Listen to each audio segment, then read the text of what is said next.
In today's video, I'm going to show you how to configure secure data scraping rules in Hermes Agent. First, open Hermes Agent and go to the main screen.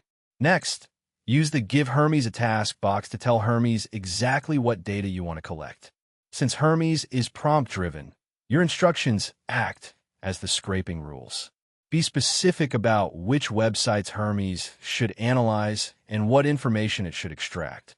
For example, you can request product names, descriptions, pricing information, or company details.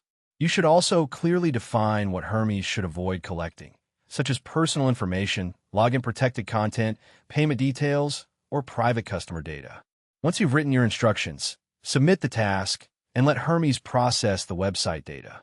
Review the results and refine your prompt if necessary to make the extraction more accurate and focused. And that's it. Thank you for watching this video. Please feel free to use the affiliate link in the description.